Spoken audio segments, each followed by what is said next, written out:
The wind howling down from the Bighorn Mountains did not just carry the cold.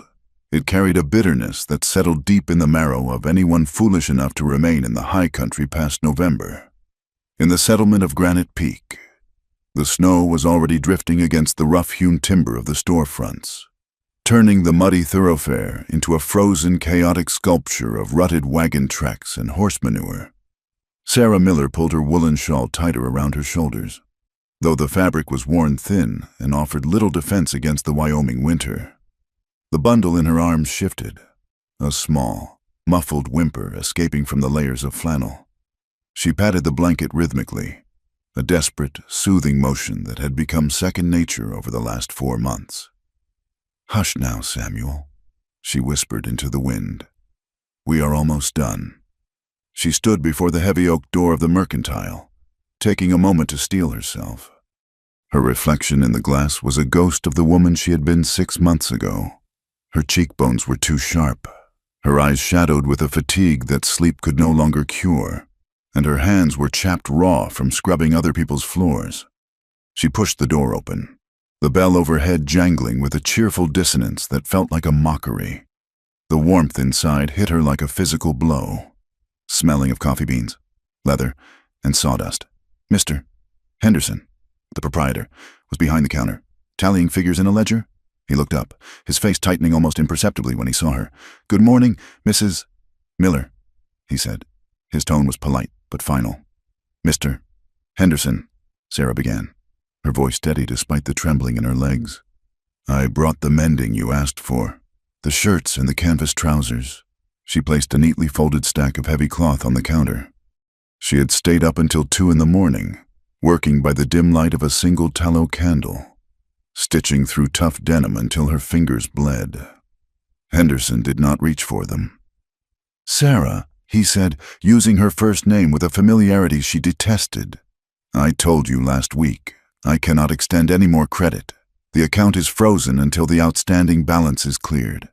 I am not asking for credit," she said. "I am asking for payment for the work I have done. These stitches are double reinforced." Henderson sighed, leaning back.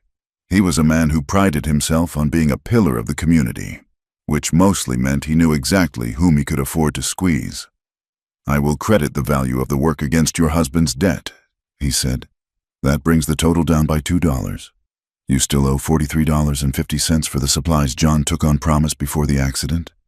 Sarah felt the blood drain from her face. "John never took that much. We lived simply. He bought flour, ammunition, and salt. That ledger is wrong." "It is signed by him," Henderson said, tapping the book. "Look here, I have seen it," Sarah snapped, a flash of anger cutting through her exhaustion. "I have seen the mark that does not look like his hand. John is dead. Mr. Henderson. He died crushing his ribs in a logging break that should have been secured by the company. And now you want to starve his widow and son for a debt that grew 3 times in size the day he was buried." Henderson's face hardened. He leaned forward. "You watch your tone. You are a woman alone with a child in a territory that has no patience for beggars. If Silas Thorne hears you are calling his ledgers false, you will have more to worry about than the price of flour." The name hung in the air like smoke. Silas Thorne, the man who owned the timber rights, the freight lines, and, effectively, the law in Granite Peak. "Please," Sarah whispered, the fight draining out of her as Samuel stirred again against her chest. "Just a sack of cornmeal. And milk. I am losing my milk. Mr. Henderson. I cannot feed him if I do not eat." Henderson looked away, unable to meet her gaze. "I have my orders. Mrs. Miller. No credit." Sarah stood there for a long moment, the humiliation burning hot in her chest. She took the clothes back. "If you will not pay, you will not have the work." She turned and walked out, the bell jingling behind her, stepping back into the biting cold. She had no food in the small shack she rented at the edge of town. The landlord had been by yesterday, demanding rent. Everywhere she turned, the walls were closing in, built by invisible hands that seemed determined to crush her. She walked toward the livery stables, hoping to find work mending horse blankets. But as she passed the saloon, 3 men stepped out onto the boardwalk. They were rough men, company enforcers who worked for Thorne. "Well, look at that," one of them said, spitting a stream of tobacco juice into the snow. "The widow Miller, still walking high and mighty?" Sarah kept her eyes forward, clutching Samuel tighter.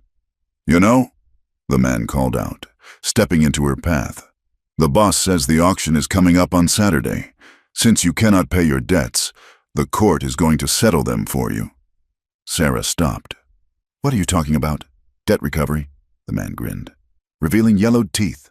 "Under the territorial statutes for destitute widows, if you cannot pay, the town auctions your labor contract to the highest bidder to satisfy the creditors. It is all legal-like. That is slavery," Sarah said, her voice shaking. "No, ma'am," the man laughed. "It is justice." She pushed past them, her heart hammering against her ribs like a trapped bird. She practically ran the rest of the way to her shack, bolting the flimsy door behind her. She collapsed onto the narrow cot, the only piece of furniture left, and wept. She wept until Samuel began to cry, and then she forced herself to stop, unbuttoning her dress to offer him what little sustenance she had left. The cabin was freezing. She had burned the last of the kindling that morning, as the baby nursed, his small hand gripping her finger. Sarah looked at the cracks in the wall where the wind whistled through. They were going to sell her. She had heard whispers of it happening to others, immigrant women, girls from the reservation who had no tribe to claim them. But she was a white woman, a citizen. "John," she whispered into the empty room. "What have they done to us?" John had been a good man, strong and vocal. He had argued with the foreman about safety lines on the timber ridge. 2 days later, a log rolled when it should have been staked. They brought him home on a wagon, broken and blue. The foreman said it was a tragic accident. Sarah knew it was murder. And now, the same men who killed him were coming to consume what was left of his family. 3 days later, the summons came. It was not a request. The sheriff, a man named Cobb, who had long ago sold his badge to Silas Thorne, knocked on her door at sunrise. "Time to go." "Sarah," Cobb said, not unkindly, but with the weary detachment of a man just doing a job. "The judge is sitting at the town hall." "I am not going," Sarah said, holding Samuel. "You don't have a choice," Cobb said. "If I have to drag you, I will. And if you fight, the county takes the boy as a ward of the territory." That threat froze her blood. She put on her best dress, a gray calico that was frayed at the hem, and wrapped Samuel in every blanket they owned. She walked with her head high, flanked by the sheriff, marching toward the center of town like a condemned prisoner walking to the gallows. The town hall was a large, drafty building that doubled as a church on Sundays. Today, it felt like neither. It smelled of wet wool, unwashed bodies, and stale tobacco. The benches were filled with men, miners, trappers, laborers, and the wealthy elite of Granite Peak. In the front row sat Silas Thorne, a man with a face like a hawk and eyes that counted coins before they saw people. Sarah was led to the front, near a raised platform. To her horror, she saw she was not alone. 2 other women were there. One was a young Irish girl, weeping openly. The other was an older woman, stoic and hard, likely a laundress who had fallen behind on rent. The judge, a man with a red nose and shaking hands, banged a gavel. "Order," he croaked. "We are here to settle the accounts of the indigent and the indebted. The proceedings were swift and brutal." The Irish girl was up first. Her debt was read aloud. $20. A saloon keeper bought her contract for 6 months of kitchen labor for $25. She was led away, sobbing. Then it was Sarah's turn. Sarah Miller. The judge read, "Widow of John Miller. Outstanding debts to the Thorne Mercantile, the Granite Peak Land Company, and Dr. Evans, total debt, $112. A murmur went through the room. It was a fortune. No one could pay that off with scrubbing floors. Mrs. Miller has no assets. The judge continued. Therefore, her labor contract is up for auction. The term is indefinite until the debt is satisfied with interest. Sarah stepped onto the platform. The floorboards creaked. The room went silent. She could feel the eyes of 50 men crawling over her. They were not looking at her hands, wondering how well she could sew. They were looking at her waist, her face, the curve of her neck. She felt naked, despite the layers of wool. Samuel, disturbed by the noise and the tension, began to wail. His cry was thin and hungry. "Make the brat quiet," someone shouted from the back. Sarah rocked him, desperate. "Shh, shh. Samuel, please." He would not stop. He was hungry. The stress had delayed her milk, and he was frantic. "Judge." Silas Thorne stood up. His voice was smooth, like oil over gravel. "We cannot have this racket. It disrupts the proceedings. Perhaps the mother should attend to the child so we can see what we are bidding on." There was a cruel laughter in the room. Sarah looked at the judge. "Please, may I step down?" "No," the judge said, looking at Thorne for approval. "Just quiet him. Woman, do what you must." Sarah looked at the sea of faces. She had no bottle. She had no choice. Her face burned with a heat that had nothing to do with the wood stove in the corner. Trembling, her hands shaking so hard she fumbled with the buttons. She undid the top of her bodice. She turned slightly away, trying to shield herself with the shawl. But the angle of the platform left her exposed to half the room. She brought Samuel to her breast. As he latched on, the room fell into a heavier, darker silence. It was not a respectful silence. It was a predatory one. She stood there, a mother feeding her child, turned into a spectacle for a room full of men who saw her only as a commodity. Tears, hot and stinging, pricked her eyes, but she refused to let them fall. She fixed her gaze on a knot in the pine wall, willing herself to turn to stone. "I am a statue," she told herself. "I am not here. I am far away." $112, the auctioneer called out. "Do I hear an opening bid of 50? 50, a voice shouted. It was the owner of the brothel at the edge of town. Sarah flinched. 60, Silas Thorne said calmly. "I need a housekeeper." The bidding continued, slow and taunting. They were discussing her as if she were a broodmare. $80. The brothel owner shouted. 90. Thorne countered. Then Thorne raised a hand. "However," he said, his voice carrying to the back of the room, "I am bidding on the woman. The child is a hindrance. He will eat into the profits of her labor. I propose the debt be split. The county orphanage can take the boy. It will make the mother more focused." Sarah's head snapped up. She broke her stare with the wall. "No!" she screamed. The judge looked at Thorne. "It is a reasonable request. The child is a ward of the state if the mother cannot support him." "You cannot take him," Sarah cried, clutching Samuel so tight he unlatched and began to scream again. "I will not let you. Order!" The judge banged the gavel. "Separating them increases the value of the contract," Thorne said coldly. "I will pay $100 for the woman alone." The sheriff stepped forward, reaching for Sarah's arm. "Hand him over, Mrs. Miller. It is for the best." "No!" Sarah kicked at the sheriff, backing away until she hit the wall of the stage. "Do not touch him." The room was in chaos. Men were laughing, shouting for the sheriff to take the kid. Thorne looked smug, victorious. He had broken her husband, and now he was breaking her. $200. The voice was not loud, but it cut through the noise like a rifle shot. It came from the very back of the room, from the shadows near the heavy double doors. The room quieted, heads turning.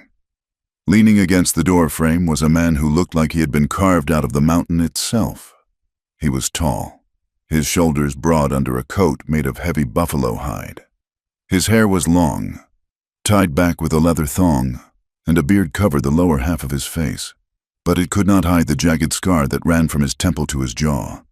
He wore buckskins that were stained with grease and pine pitch, and a heavy bowie knife hung at his belt. It was Elias Vance, the tracker, the mountain man. The townspeople whispered about him, that he had lived with the wolves, that he had killed a man in Colorado with his bare hands, that he worshipped pagan gods in the deep timber. He came to town only to trade pelts, speaking to no one, his eyes always scanning the horizon. The auctioneer blinked. Did you say $200, Mr. Vance? For the pair, Elias said. He pushed off the wall and walked down the center aisle. The crowd parted instinctively, the smell of wood smoke and old blood following him. He did not look at the men. He looked only at Sarah, his eyes dark and unreadable. Thorne sneered. This is a debt auction, Vance, not a charity ward. You do not have that kind of money. Elias stopped at the foot of the platform. He reached into a pouch at his belt and upended it onto the clerk's table. Gold dust and nuggets spilled out, along with a roll of thick, high-quality beaver pelts that thudded heavily against the wood. Weigh it, Elias said. The clerk scrambled to the scale. He piled the gold on. His eyes widened. It is over 200. Your Honor, nearer to 300 in raw weight. Thorne's face turned purple. This is preposterous. The man is a savage. He lives in a hovel 3 days' ride from civilization. It is not a suitable environment for a white woman and a child. Is a brothel suitable? Elias asked. His voice was a low rumble, like distant thunder. Or your house? Thorne, where debts seem to grow while men die. Thorne bristled. I bid 250. 300, Elias said instantly. The room gasped. $300 could build a house. It could buy a herd of cattle. Thorne hesitated. He was a businessman. The woman was a prize. A way to punish John Miller even in death, but she was not worth $300. You are a fool. Thorne spat. She is scrawny and weak. Elias ignored him. He looked at the judge. Sold? The judge looked at the gold, then at Thorne, then at the size of the knife on Elias's belt. Sold. The judge banged the gavel. To Elias Vance, $300. The silence that followed was heavy. Elias stepped onto the platform. He did not smile. He did not look triumphant. He looked grim. He took off his heavy buffalo coat. Cover yourself, he said to Sarah.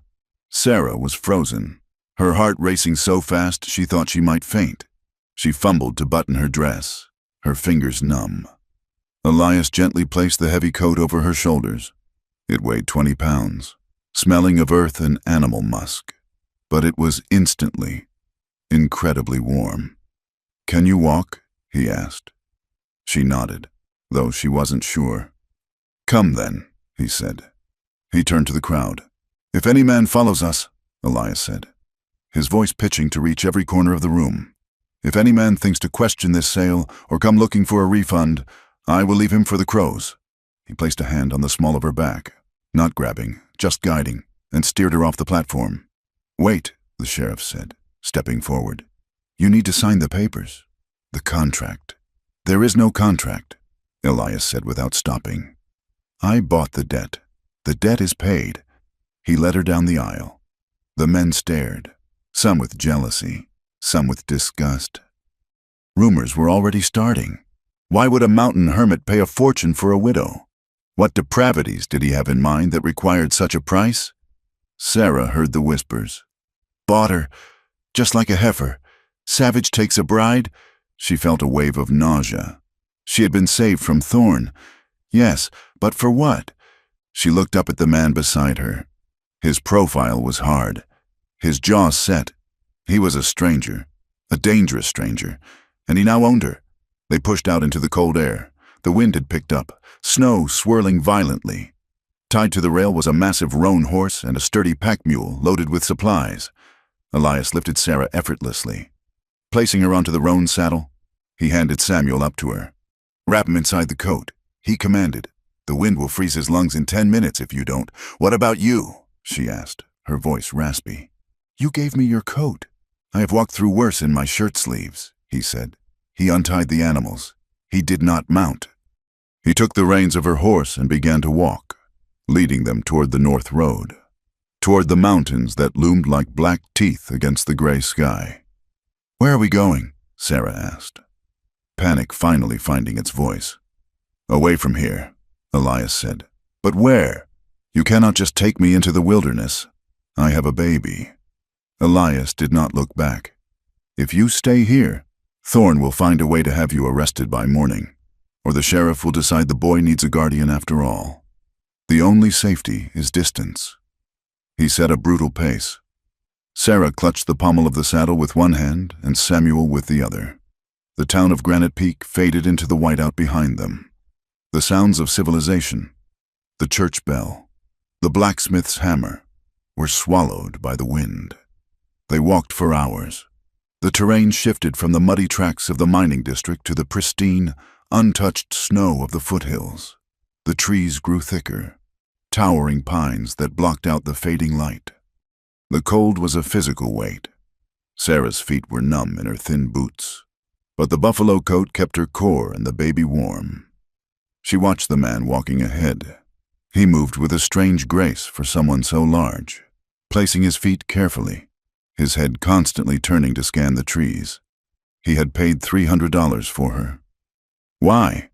Is it true?" she called out over the wind. He stopped, turning to look at her. His beard was frosted with ice. "Is what true? That you bought me? Am I your property now?" Elias looked at her for a long time. His eyes were the color of slate, unreadable and distant. "You are no one's property. Mrs. Miller," he said. "Then why?" "Because," he said, turning back to the trail and pulling the horse forward. "I saw a mother nursing her child, and I saw a room full of men who wanted to tear that apart." He paused, his back to her. "And because no one separates a mother," he added, his voice almost lost in the wind. He trudged on. Sarah sat in the saddle, the snow gathering on her shoulders. She was terrified. She was exhausted. She was in the hands of a man who was little more than a legend of the high country. But as she looked down at Samuel, sleeping soundly in the warmth of the stranger's coat, she felt a spark of something that wasn't quite hope, but was no longer despair. She looked at the knife on Elias's hip. She looked at the wilderness closing in around them. "I will run," she promised herself. "The first chance I get, when the weather breaks, I will take the baby and run. But for now," as the darkness of the forest swallowed them whole, she let the mountain man lead her into the winter night. The storm was coming, and survival was the only law that mattered. The cabin was not so much a building as it was a hollowed-out extension of the mountain itself, tucked into a fold of granite beneath a hanging ridge of spruce. It remained invisible until one was standing less than 10 yards from the door. The logs were thick, hand-hewn ponderosa pine, chinked with river clay and moss that had frozen solid. Elias Vance halted the roan horse and turned to look at Sarah. She sat, shivering in the saddle, clutching Samuel beneath the massive buffalo coat. Her face was pale, her lips tinged with blue despite the layers he had given her. They had been riding for 2 days, climbing steadily away from the timberline into the high, thin air of the Absaroka Range. "We are here," Elias said, his voice rough from disuse. He reached up and lifted her down. Her legs buckled as they hit the snow, the muscles cramped from hours of riding. Elias caught her by the elbow, steadying her without pulling her closer than necessary. "Inside," he commanded. "I will see to the animals." Sarah stumbled toward the door. It was heavy, swinging on leather hinges, and opened into a single room that smelled of cured tobacco, dry sage, and ancient wood smoke. It was dark, lit only by the gray light filtering through a scrap of oilskin stretched over the single window. She saw a stone hearth, a rough table, a few shelves lined with tin canisters, and a bed frame in the corner piled high with furs. She stood in the center of the room, clutching her son, her heart hammering a frantic rhythm against her ribs. This was it. This was the moment the transaction was completed. He had brought her to the middle of nowhere, where no sheriff or neighbor could hear her scream. The door creaked open behind her. Elias entered, carrying the saddlebags and a heavy armload of firewood. He kicked the door shut against the wind. He did not look at her. He went straight to the hearth, kneeling to arrange the kindling with practiced, efficient hands. Within minutes, a fire was roaring, casting dancing orange shadows against the log walls. He stood up, brushing the bark dust from his hands. "There is dried meat in the tin on the shelf," he said, pointing. "And coffee. The spring is out back, but I will fetch the water until you have your strength back." Sarah did not move. She watched him, her eyes wide and wary. "Where do you want me?" she asked, her voice barely a whisper. Elias frowned, confused. "Excuse me?" "To sleep," she said, hugging Samuel tighter. "Where do you want me?" Elias looked at the bed in the corner, then at the floor, and finally at her face. The realization of what she was asking, and what she expected, darkened his expression. A muscle feathered in his jaw. He pointed to the bed. "You sleep there. The boy needs the warmth." "And you?" Sarah asked. "I will take the floor by the fire," Elias said. Sarah blinked. "But you paid $300. Elias turned away, grabbing a blackened kettle to fill with snow for melting. He moved with a sudden, sharp aggression that made her flinch, but his anger was not directed at her. "I paid $300 to keep a pack of wolves from tearing you apart," he said, his back to her. "I did not buy a wife, Mrs. Miller, and I certainly did not buy a whore. You are safe here. As long as you are under this roof, no one will touch you. Not even me." He walked out the door to pack snow into the kettle, leaving her standing in the sudden, stunning silence of the room. Sarah sank onto the edge of the bed. The furs were soft, likely barren elk, deeper and warmer than any blanket she had ever owned. She laid Samuel down, unwrapping him from the cocoon. He was pink and warm, blissfully unaware of the terror that had defined his mother's last 48 hours. She sat there, staring at the closed door. She wanted to believe him. God, she wanted to believe him. But the world had taught her that men did not give things away. Kindness always had a ledger attached to it. She reached into her pocket and touched the small, sharp sewing scissors she had managed to keep hidden. If he tried anything, she would not make it easy. The first week passed in a blur of survival and tension. The cabin was a fortress against the winter, but the cold was a constant. Prowling beast waiting for the fire to die down. Life here was stripped to its bones. There was no commerce, no society, only the immediate demands of the body. Wood had to be chopped, water had to be hauled, the chamber pot had to be emptied, and above all, the baby had to be fed. Sarah found that her milk was struggling to return. The stress and lack of food in town had nearly dried her up. Elias seemed to understand this without being told. He began making a thick stew of rabbit and root vegetables, forcing her to eat 3 bowls a day.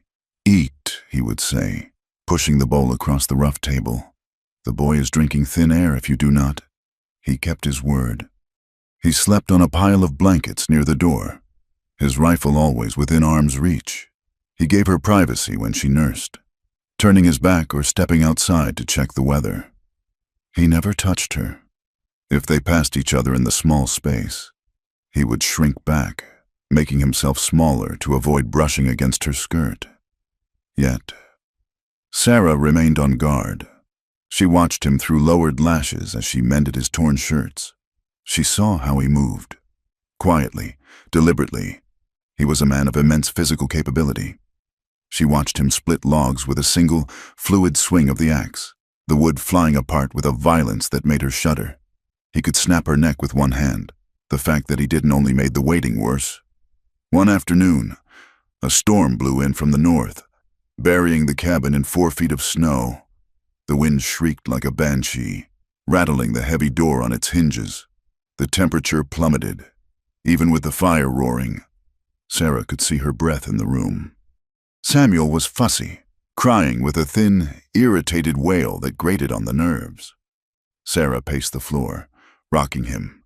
"Shh, Samuel, please, quiet now." Elias was sitting by the fire, whittling a new trigger mechanism for a trap. He stopped, the knife hovering over the wood. "Is he sick?" Elias asked. "No," Sarah said, defensive. "He is just cold, and maybe he senses the storm." Elias stood up. He walked over to the corner of the room where a pile of old, soft deerskins lay. He picked one up and began to cut it into strips with his knife. "What are you doing?" Sarah asked. Making the draft stop, he said he went to the window, where the wind was whistling through a hairline crack in the frame. He used the tip of his knife to jam the leather strips into the gap, sealing it tight.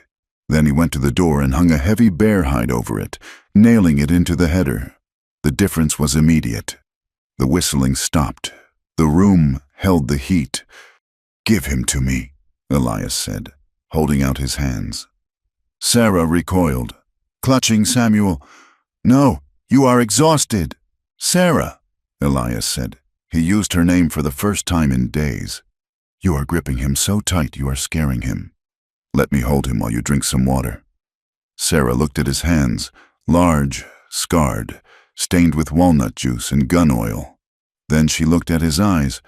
There was no malice there, only a tired sort of patience. Slowly, she held the baby out. Elias took the infant. His hands engulfed the child's small body. He did not hold him awkwardly, as many men did, like a sack of grain. He cradled the head, supporting the neck, and tucked the bundle into the crook of his arm against his chest. He began to walk the small perimeter of the room, humming a low, vibrating tune that had no words. Samuel, sensing the deep rumble of the man's chest and the solid warmth, stopped crying almost instantly. His eyes blinked open, staring up at the beard that hung above him. Sarah watched, stunned. She sank onto the bench, her legs trembling. "You have done this before," she said softly. Elias stopped pacing. His back was to her. He looked down at the baby in his arms, his thumb brushing the soft curve of Samuel's cheek. "I had a son," he said. His voice was so low she almost missed it. "What happened to him?" Sarah asked, the question slipping out before she could check herself. Elias stared into the fire. It was the winter of '68, in the Dakota Territory. Smallpox came through the trade forts. It took my wife, Mary. In 2 days, the boy, Jacob. He lasted a week. He turned to look at her. The grief in his eyes was not fresh. It was ancient, a canyon carved by a river that had long since dried up. But it was deep. "I was out trapping when the fever started," he said. "When I came back, the fire was out." Sarah put a hand to her mouth. "I am so sorry." Elias looked back at Samuel. He was about this size, maybe a little bigger. He walked over and gently placed the sleeping baby back into Sarah's arms. "That is why I live out here. Mrs. Miller," he said, his tone hardening again, closing the door on the moment of vulnerability. "The towns have nothing for me but disease and noise. And that is why I will not let a child be taken from his mother while I have breath in my lungs." He put his coat on and went outside into the blizzard, leaving Sarah alone with the realization that the monster she feared was just a man broken by the same cruel world that was trying to break her. The thaw came 2 weeks later, turning the snow into a heavy, wet slush that made travel difficult but not impossible. With the change in weather came a change in the air, a tension that Sarah felt before she saw it. Elias became restless. He spent hours on the ridge above the cabin, scanning the valley with a brass telescope. He checked his rifles every night, cleaning and oiling them until the metal gleamed. "What is it?" Sarah asked one evening as he sharpened his knife for the 3rd time. "Tracks," Elias said. "What kind of tracks?"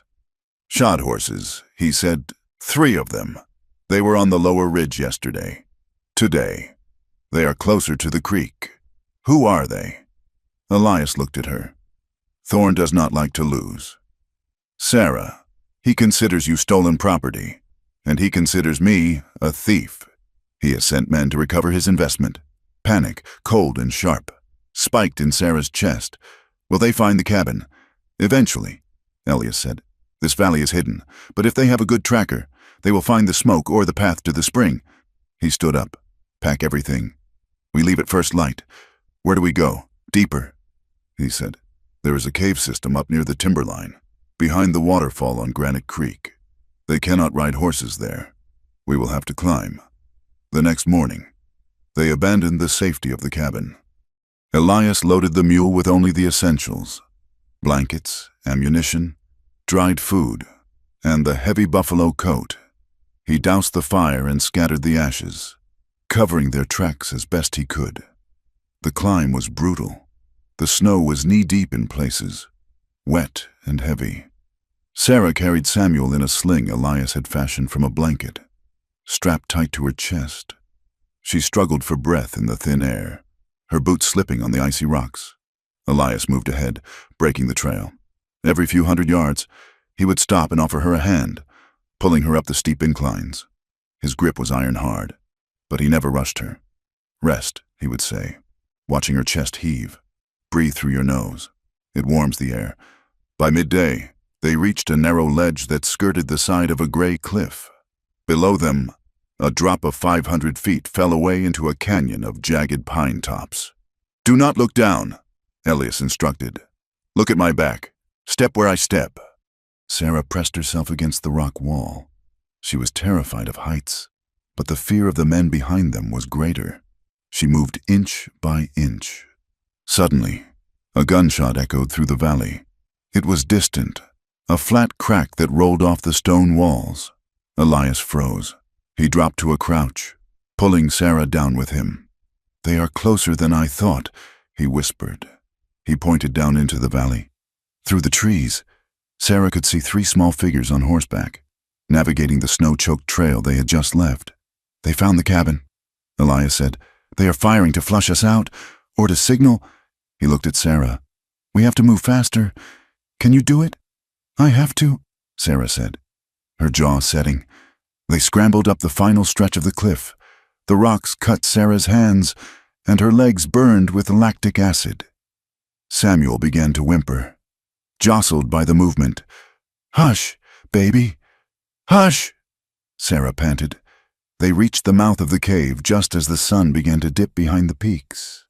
It was a shallow recess behind a curtain of ice where a frozen waterfall hung suspended in time. It was cold, damp, and smelled of wet stone, but it was defensible. Elias unloaded the mule quickly, pushing the animal into a deeper alcove. He set up a small perimeter of rocks and laid out his rifle. "Stay back," he told her. "If they come up that trail, I will see them long before they see us." Night fell, bringing a darkness so absolute it felt heavy. They dared not light a fire. The glow would be visible for miles. They sat huddled together at the back of the cave, wrapped in the buffalo coat and every blanket they had. The cold was biting, a physical pain that gnawed at their extremities. Sarah shivered violently, her teeth chattering. Samuel was warm against her skin, sleeping, but she felt her own core temperature dropping.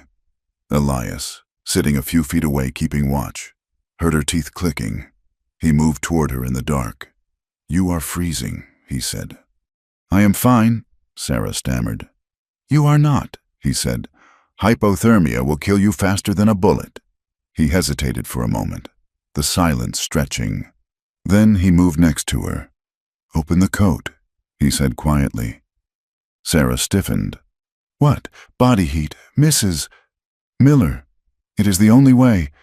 She hesitated, the old fear flaring up, but the cold was agonizing. Slowly, she opened the heavy buffalo robe. Elias slid in beside her. He did not face her. He sat with his back against the stone wall, pulling her back against his chest. He wrapped the coat around both of them, enclosing Sarah, Samuel, and himself in a single cocoon of fur and warmth. His body was a furnace. The heat radiating from him was shocking.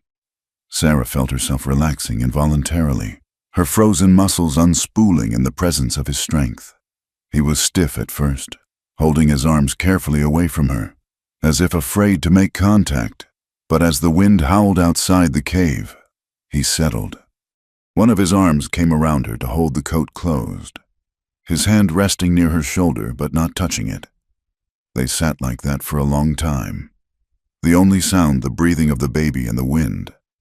"Why do they hate you?" Sarah asked into the dark. Her head was resting near his shoulder. "Because I do not need them," Elias said. His voice rumbled against her back. "Men like Thorn, they need everyone to need them. They need you to owe them money. They need you to be afraid of their laws. When a man walks away and says, 'I will live by my own laws,' it insults them. It scares them." He paused. "And because I look like this, the scar, the way I live, it is easier to call me a monster than to admit I am just a man who wants to be left alone." "They call me ruined," Sarah whispered. "Because of the auction, because I am here with you." They say I am a fallen woman." Elias's arm tightened slightly around the coat. "You fell nowhere." "Sarah," he said fiercely, "you were pushed. There is a difference." He shifted slightly, and his cheek brushed against her hair. "Do not let them name you," he said. "You are the woman who stood in front of 50 men and fought for her child. That is the only name that matters." Sarah felt a lump rise in her throat. Tears pricked her eyes, hot and sudden. For months, she had been treated like trash, like a problem to be solved or a body to be used. This man, this stranger who smelled of pine resin and gunpowder, was the first person to speak to her with honor. "Thank you," she whispered. She felt him exhale, a long, slow breath. "Sleep," he said. "I will watch." She did not think she could sleep, not with the danger below and the strange intimacy of his body against hers. But the warmth was narcotic. She felt safe. For the first time since John died, she felt entirely, completely safe. She leaned back against him, letting her head rest on his chest. She felt his heart beating, slow, steady, and strong. "Good night, Elias," she said. "Good night, Sarah." In the darkness of the cave, high above the world that wanted to destroy them, the distance between them closed. It was not a romantic embrace. Not yet. It was something deeper. It was the pact of survival. It was the acknowledgement that out here, in the savage dark, they were the only light the other had. As Sarah drifted off, she felt Elias's hand move. He did not grope her. He simply shifted his hand to rest over hers, where she clutched the baby. A large, rough hand covering her small, cold one, a shield. He did not pull away, and neither did she. The descent from the high country was a journey through the thawing bones of winter. The snow line receded as they moved south, replaced by the slick, churning mud of the foothills. The air grew heavier, smelling of wet pine needles and earth that was waking up after a long freeze. Elias Vance rode the roan horse, his rifle resting easily across his saddle horn. Sarah walked beside the mule for a spell to stretch her legs. Samuel strapped to her chest in the sling. They moved in a silence that had changed texture.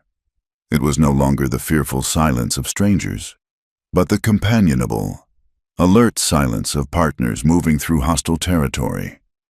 They were heading for Silver Creek, a settlement 3 days' ride from Granite Peak. It was a larger town, the county seat, where a federal circuit judge was rumored to be sitting for the spring session. Elias believed that if they could present the case there, away from the immediate stranglehold of Silas Thorne, they might find a lawman who honored the statutes written in books rather than the ones bought with gold dust. But to get to the judge, they had to enter the world again. As the buildings of Silver Creek came into view, a sprawl of clapboard and brick rising from the valley floor, Sarah felt a physical tightening in her stomach. She reached up and checked the shawl covering her hair and the baby's face. She was wearing the buckskins Elias had fashioned for her to replace her ruined dress. But she had scrubbed them clean in the river that morning. She wanted to look like a woman of dignity, not a fugitive. "Stay close to the stirrup," Elias said low, his eyes scanning the rooftops and the alleyways. "We are here for supplies and the judge. We do not stop for conversation." They rode onto the main thoroughfare. It was midday, and the street was busy with wagons, miners, and townspeople going about their business. The noise was an assault after the stillness of the mountains, the clang of a blacksmith's hammer, the shouting of drovers, the barking of dogs. As they moved through the crowd, the bubble of activity around them seemed to burst and fall silent. Heads turned. Conversations halted mid-sentence. It began with the stairs. Men on the boardwalk stopped chewing their tobacco to gawk at the giant mountain man on the warhorse. And then their eyes slid to the woman walking beside him. They took in her rough clothing, the baby strapped to her chest, and the fact that she was traveling with a man who looked like a savage. Sarah kept her chin high, fixing her eyes on the back of the roan horse, but she could hear them. The whispers hissed through the air like steam escaping a valve. "Look at that!" a woman whispered loudly from a group gathered outside a milliner's shop. "That is the one from the auction up north." "Shameful," another voice agreed. Walking with him like a squaw. I heard he bought her for $300. A man's voice chuckled, coarse and low. Reckon he is getting his money's worth? Sarah stumbled slightly, her face burning. The words felt like stones thrown against her skin. Ruined. Bought. Whore. She clutched Samuel's small back through the blanket, her knuckles white. She wanted to scream at them that she was a mother, a widow, a woman who had survived a winter that would kill them all. But she knew her voice would not matter. To them, she was a morality tale, a cautionary story of what happens to women who fall off the edge of the world. Elias stopped the horse in front of a general store. He dismounted, his boots hitting the mud with a heavy thud. He tied the reins to the rail and turned to the crowd. He said nothing. He simply looked at them. His gaze was flat and cold, sweeping over the men who had been chuckling. Under the weight of his stare, the laughter died out. Men looked at their boots or suddenly remembered urgent business elsewhere. Wait here, Elias said to Sarah, his voice gentle only for her. I will get the grain and the ammunition. I want to come in, Sarah said. I need to buy cloth. For diapers. Elias hesitated, looking at the storefront, then nodded. They entered the store. The bell jangled. The interior was dim and smelled of spices and dry goods. There were 2 other women at the counter, inspecting a bolt of calico. They were dressed in fine wool, their hair pinned up in neat, civilized coils. As Sarah approached the counter, the women turned. Their eyes widened. They looked Sarah up and down, taking in the buckskins and the travel-worn shawl. Then, with a synchronized movement of utter disdain, they gathered their skirts and stepped away, pressing themselves against the far shelves as if Sarah were carrying a plague. One of them pulled a handkerchief to her nose. The shopkeeper, a balding man with wire-rimmed spectacles, looked from the women to Sarah. He cleared his throat. We are closed, he said. Sarah blinked. The door was open. The sign says open. We are out of stock, the man said, his eyes darting to Elias, who was looming by the barrel of axe handles. I see the cloth right there behind you, Sarah said, her voice trembling with a mixture of humiliation and anger. I have money. We do not serve your kind here, the shopkeeper said, finding his courage. This is a respectable establishment. We do not cater to camp followers. The air in the room seemed to vanish. Elias took a step forward, the floorboards creaking under his weight. She is a customer? Elias rumbled. Sell her the cloth. I have the right to refuse service. The shopkeeper squeaked, backing up. Elias reached for his belt, not for a weapon, but the motion alone made the women gasp and clutch each other. Elias, Sarah said sharply. She put a hand on his arm. His muscles were rock hard, vibrating with tension. She looked up at him. No, she said, do not give them the satisfaction. We will go elsewhere. She turned and walked out, her head high, though her vision was blurred with hot tears. She would not let them see her cry. She would die before she let them see her cry. They walked further down the street, leading the horses. The rejection stung worse than the frostbite. The frostbite was honest. Nature did not hate her. It was simply indifferent. This was hatred. This was a society punishing her for the crime of being victimized. They reached the edge of town, near a small, whitewashed house with a picket fence that had seen better days. An older woman was in the yard, hanging laundry on a line. She was broad-shouldered, wearing a faded apron, her gray hair pulled back in a severe bun. She watched them approach. Sarah braced herself for another sneer. Another turned back. The woman stopped pinning a sheet and looked at Sarah. She looked at the baby. Then she looked at the mountain man. You look like you have walked a long way, the woman said.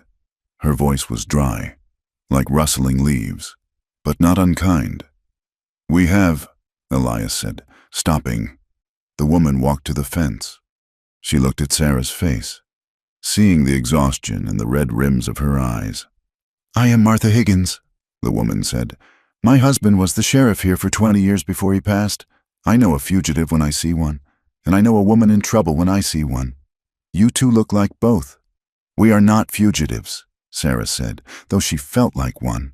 "We are seeking the judge." "Judge Holloway is fishing down at the creek," Martha said. "He will not be back until sundown." She opened the gate. "Come inside. I have fresh bread, and I suspect that baby needs changing on something other than a saddlebag." Sarah hesitated, looking at Elias. He gave a barely perceptible nod. "Thank you," Sarah whispered.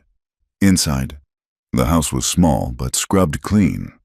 Martha Higgins bustled about, setting a kettle on the stove and cutting thick slices of bread. She did not ask prying questions. She simply provided. She gave Sarah a basin of warm water and a clean flannel cloth for Samuel. It was such a small thing, warm water and a kind word, but it nearly undid Sarah. She sat in the rocking chair, cleaning her son, feeling the tension in her shoulders dissolve just enough to breathe. "You are the one from Granite Peak, aren't you?" Martha asked, handing Elias a mug of black coffee. "The news travels on the freight wagons. They say a mountain man stole a woman from the auction block." "I did not steal her," Elias said quietly. "I paid." Martha sat down opposite them. "I know you did, and I know Silas Thorne. My husband arrested him twice for fraud in the 60s, but the charges never stuck. Witnesses have a habit of disappearing around that man." She looked at Sarah. "They say your husband owed a debt. $112. Sarah said. "They said he signed for it, but John never borrowed money. He was afraid of debt." Martha snorted. $112. That is a specific number. It is exactly the cost of a filing fee and survey for a mining claim on the upper ridge. Sarah froze. "What?" Martha leaned forward. "My nephew works in the land office in Cheyenne. He was here last week. He told me the Thorne Company just filed a claim on a parcel of land north of Granite Peak. Said they acquired the rights from a defaulter. The geology report said there was a coal seam thick enough to power the trains for 50 years. Sarah's hands began to shake. "John found coal?" she whispered. "2 days before he died, he came home with black dust on his boots. He said our luck was about to change. He said he was going to file a claim." Elias set his mug down. The sound was loud in the quiet kitchen. "He did not die in an accident," Elias said. His voice was a low growl. "He found the coal. Thorne found out. Thorne had him killed, forged the debt to seize the assets, and then auctioned you to clear the loose ends." The room spun around Sarah. It was not just exploitation. It was a conspiracy. They had murdered her husband for rocks in the ground, and then they had tried to sell her to cover the paper trail. "He was murdered," Sarah said, the realization settling in her gut like cold lead. "They killed him, and then they made me stand on that stage." She looked at Martha. "Is the auction legal?" Martha shook her head.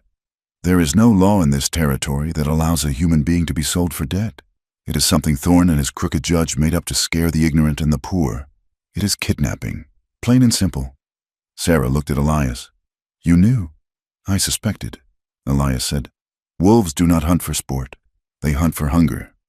Thorne was too hungry for it to be just about a grocery bill." Martha stood up. "If you go to Judge Holloway, you need proof. Thorne has the papers. He has the sheriff. I do not have papers," Sarah said. "I have nothing. You have yourself," Martha said sternly. "You are the witness. You are the proof of the crime. But you have to be willing to stand up in front of a town that has already decided what you are." They left Martha's house as the sun began to set, painting the sky in bruises of purple and red. They did not stay in town. It was too dangerous. They made camp by the river, a mile downstream, hidden by a grove of cottonwoods. Elias built a small fire, keeping the flames low. Sarah sat on a log, staring into the embers. The rage was rising in her, hot and suffocating. Elias sat across from her, cleaning his rifle. The rhythmic snick-snick of the cloth rod was the only sound. "We can keep going," Elias said suddenly. Sarah looked up. "What?" "We do not have to see the judge," he said. "We can go south, to New Mexico or California. Thorne's reach does not go that far. You can start over. No one will know your name." "Is that what you want?" Sarah asked. "It does not matter what I want," Elias said. "I am used to running. I am used to being the thing people point at. But you—" "Sarah, you saw them today. The way they looked at you. If we fight this, it will get worse. They will drag your name through the mud. They will call you every name in the book. Let them, Sarah said. She stood up, pacing the small circle of firelight. For months, I thought I was unlucky. I thought the world was just hard. But it wasn't luck. It was a man who decided my husband's life was worth less than a coal seam. A man who decided my son should be an orphan so he could have a thicker wallet. She stopped and looked at Elias. If we run, Thorne wins. He keeps the land. He keeps the money. And he keeps doing it to other women. Elias watched her. The firelight caught the sharp angles of her face. She was no longer the terrified creature shivering on the auction block. She was hardening, like iron in a forge. I am not running. Elias, she said, I am going to see that judge, and I am going to make Silas Thorne pay for every minute I stood on that stage. Elias nodded slowly. Then we fight. Later that night, the bravado faded. The darkness of the river bottom felt vast and lonely. Samuel was asleep in his basket. Sarah sat wrapped in her blanket, the events of the day playing over and over in her mind. The women in the store, the shopkeeper's sneer. We do not serve your kind. She let out a small, choked sob. Elias was there in an instant. He did not hover. He simply sat down on the log beside her, close enough that she could feel his warmth, but not touching. Sarah wiped her eyes furiously. I'm sorry. I said I would be strong. You do not have to be stoned to be strong, Elias said quietly. It is the shame. Elias, she whispered, her voice breaking. I feel dirty. When those women looked at me, I felt like I was back on that platform, with my dress open, with those men bidding. I can still feel their eyes on me. It makes me want to crawl out of my skin. She turned to him, her eyes searching his face in the dim light. You were there. You saw me. Do you see what they see? A ruined thing. Elias turned to face her fully. The scar on his face was stark in the shadows, a map of his own survival. I see a woman who kept her child alive when the world wanted him dead. He said, I see a woman who walked through a blizzard without complaining. He leaned in slightly, his voice dropping to a rough whisper. When I saw you on that stage. Sarah, I did not see shame. I saw the only holy thing left in that town. The air between them seemed to charge, the crackle of the fire fading into the background. Sarah looked at him, really looked at him. For weeks, he had been her protector, her guard dog. But now, she saw the man. The loneliness in his eyes that matched her own. The gentleness that lived inside his massive, scarred hands. He had risked everything for her. He had spent his gold, ruined his reputation, and put his life on the line, asking for nothing in return. Trust was no longer a gamble. It was a certainty. Without thinking, she reached out, her fingers, rough from the cold, touched the side of his face. She traced the line of his beard, the edge of the scar near his temple. Elias went perfectly still. He stopped breathing. He looked at her with a mixture of terror and longing that broke her heart. Thank you, she whispered. She leaned forward. It was a slow movement, giving him 1,000 chances to pull away. He did not pull away. She pressed her lips to his. It was not a kiss of passion, not in the way the dime novels wrote it. It was tentative, tasting of smoke and tears. It was a question asked and answered. His lips were chapped, his beard rough against her skin. But he was incredibly warm. For a heartbeat. Elias responded. He leaned into her, his hand coming up to hover near her waist, his touch ghostly light. A sound, half groan, half sigh, escaped his throat. Then, gently, he pulled back. He did not pull away far, just an inch. His forehead rested against hers. His eyes were closed. Sarah, he breathed. I wanted to, she whispered. I wanted to, I know, he said. His voice was ragged. And God knows I wanted you to. He opened his eyes. They were dark, intense, but not like this. He said, not while you are hunted, not while you are afraid. I will not be another man who takes something from you because you have nowhere else to go. It is not payment. Elias, she said fiercely. I know, he repeated. But you are vulnerable. And I am. I am the man who bought you. Until you are free, truly free, with your own name cleared and your own life back, I cannot touch you. It would not be right. He took her hand, the one that had touched his face, and pressed a kiss into her palm. It was a gesture of such reverence it made her tremble more than the kiss on the lips had. When this is over, he said, looking into her eyes, when you are standing on your own 2 feet, ask me again. Sarah nodded, tears slipping down her cheeks. But they were not tears of shame this time. Okay, she whispered. When it is over. Elias squeezed her hand once, then released it. He stood up and moved back to his side of the fire, picking up his rifle to resume his watch. Sarah lay back on her blankets. She watched his silhouette against the stars. The physical distance between them had returned, but the emotional chasm was gone. They were no longer just survivors clinging to the same raft. They were a promise waiting to be kept. She closed her eyes, the memory of his lips on hers anchoring her against the fear of tomorrow. She was not ruined. She was loved. And for that, she would fight the whole world. The ambush did not happen with a shout or a dramatic confrontation. It happened with the quiet click of a hammer being cocked in the dense underbrush. Elias heard it. His instincts, honed by a decade of sleeping with one eye open in wolf country, registered the metallic sound before his conscious mind could name it. He did not hesitate. He did not ask questions. He swung his rifle around, shouting a single word to Sarah. Down!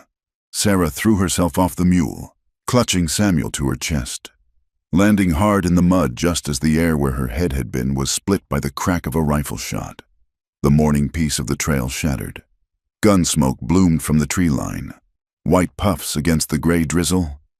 Elias returned fire, working the lever of his Winchester with a speed that blurred the motion. He was not aiming to kill, Sarah realized with a jolt of terror, but to suppress. He was buying them seconds. Get into the trees, Elias roared, his voice competing with the chaotic echoes of gunfire. Sarah, move! She scrambled on her hands and knees, the mud sucking at her palms. The mule, panicked by the noise, reared and bolted down the trail, carrying their food and their tent with it.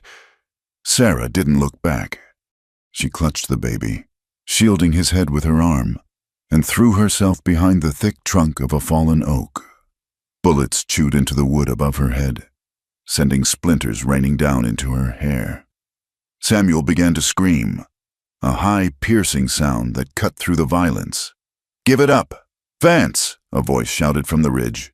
We have a warrant! It was the sheriff from Granite Peak, or at least a deputy who sounded like him. You are wanted for kidnapping and horse theft, the voice bellowed. Send the woman out and we will go easy on you. Elias slid in beside her, breathing hard. Blood trickled from a shallow graze on his cheek, mingling with the rain that had started to fall. Are you hit? He demanded, his eyes scanning her frantically. No, Sarah gasped. Samuel is scared, but we are whole. They are flanking us, Elias said, reloading his rifle with trembling but efficient fingers. There are at least 6 of them. They do not want to arrest me. Sarah! They want to bury me here and drag you back to Thorn. He looked at the steep slope behind them. It was a tangle of blackberry thorns, slick rocks, and dense fog that rolled off the river bottom. We have to go up, he said, into the fog. They cannot track us if they cannot see us. But the mule... Sarah started. Leave it, Elias said harshly. We travel light or we die. He grabbed her arm, hauling her up. Run! The next 3 hours were a blur of agony and adrenaline. They climbed straight up the side of the ridge, slipping on wet leaves, tearing their clothes on brambles that hooked into their skin like claws. The freezing rain intensified, turning the ground into a slide of slush and mud. Sarah fell. She fell constantly. Each time, she twisted her body in midair to land on her shoulder or her hip, protecting the infant strapped to her chest. Her knees were bruised, her palms sliced open by sharp shale, but she did not stop. She could hear the men behind them, shouts, the crashing of heavy boots, the occasional blind shot fired into the mist. Elias was a force of nature. He moved behind her, covering their tracks, lifting her over ledges she could not reach, practically carrying her when her legs refused to work. But he did not treat her like baggage. He treated her like a soldier. Quiet. He would hiss, "Watch your footing. Breathe." They crested the ridge and descended into a rocky ravine that cut through the landscape like a wound. The fog here was soup thick, reducing the world to 5 feet of visibility. "We have to cross the creek," Elias whispered. The water was swollen with melt and rain, rushing white and angry over black rocks. It was freezing, melted snow from the high peaks. "If we go in there, we freeze," Sarah whispered, her teeth chattering so hard she could barely speak. "If we stay here, they catch us," Elias said. "The water hides the trail. It is the only way."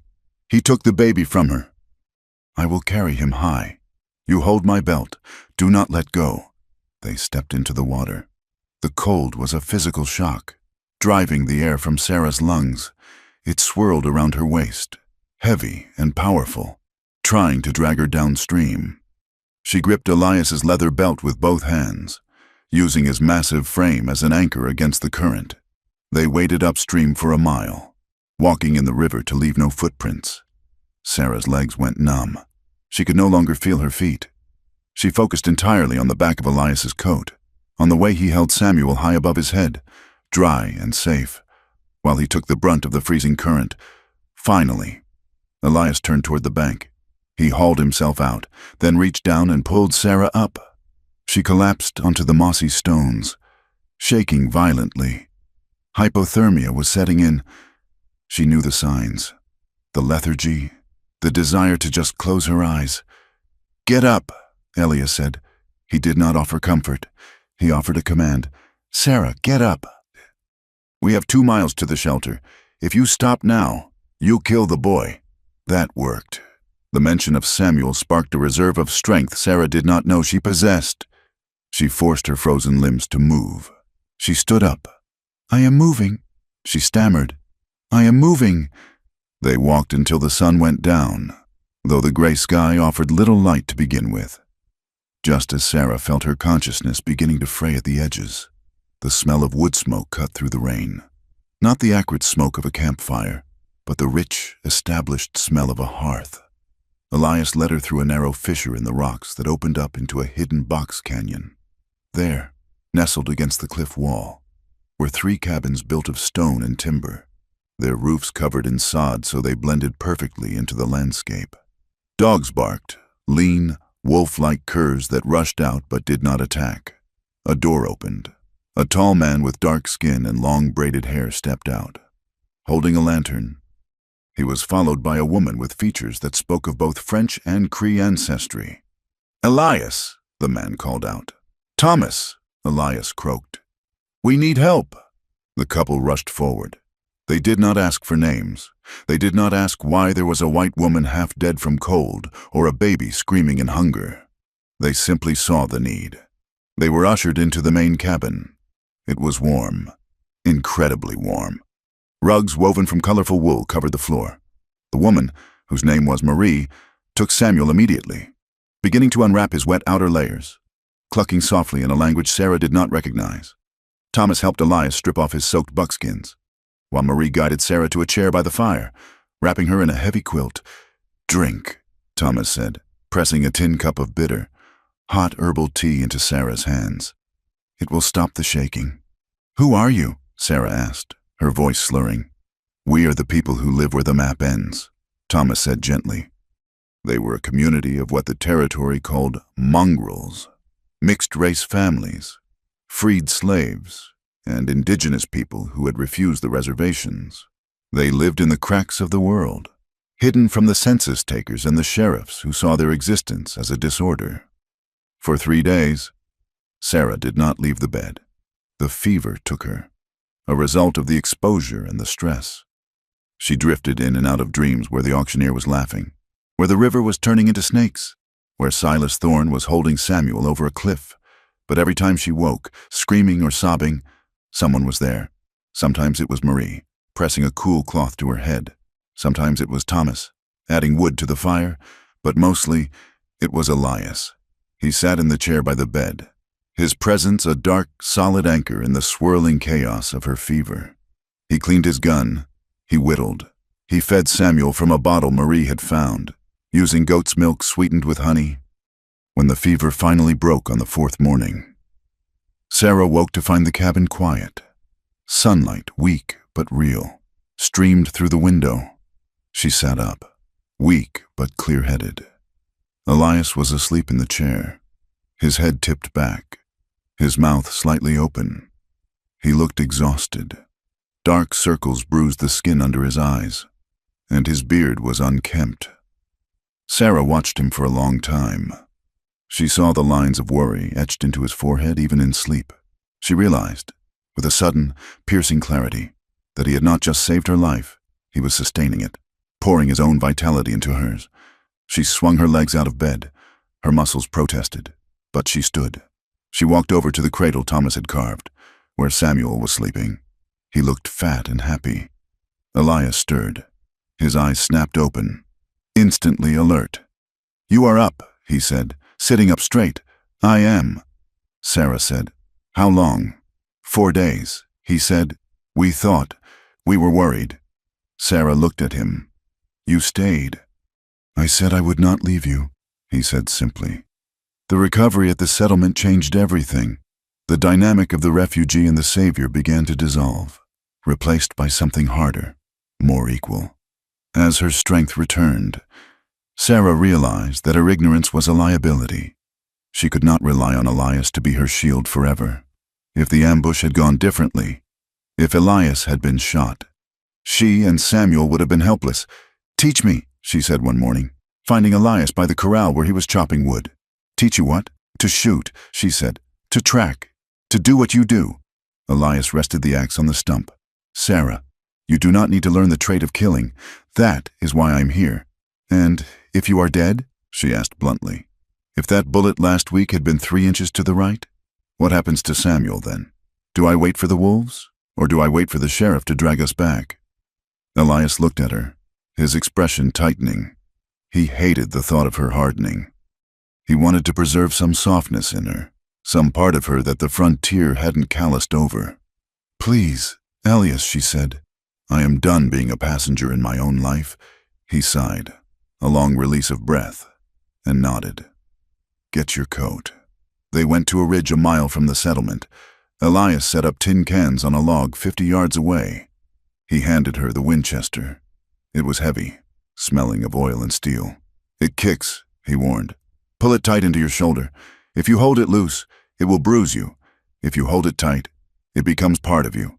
The first shot went wild, the recoil slamming into her shoulder so hard she nearly dropped the weapon. Tears of pain sprang to her eyes. "Again," Elias said. She fired until her shoulder was black and blue, until her ears rang, until she could hit the can 3 times out of 5. Over the next 2 weeks, the lessons expanded. He taught her how to read the ground, how to tell the difference between a deer track and a man's boot print, how to see the disturbed grass that meant someone had passed through hours ago. He taught her how to dress a rabbit, how to find dry wood in a rainstorm, how to listen to the silence of the woods to hear when it was broken. Sarah absorbed it all with a hunger that bordered on desperation. She cut her hair shorter, to her shoulders, so it wouldn't catch in the brush. She wore trousers Marie had sewn for her. She walked with a different stride, heavier, more grounded.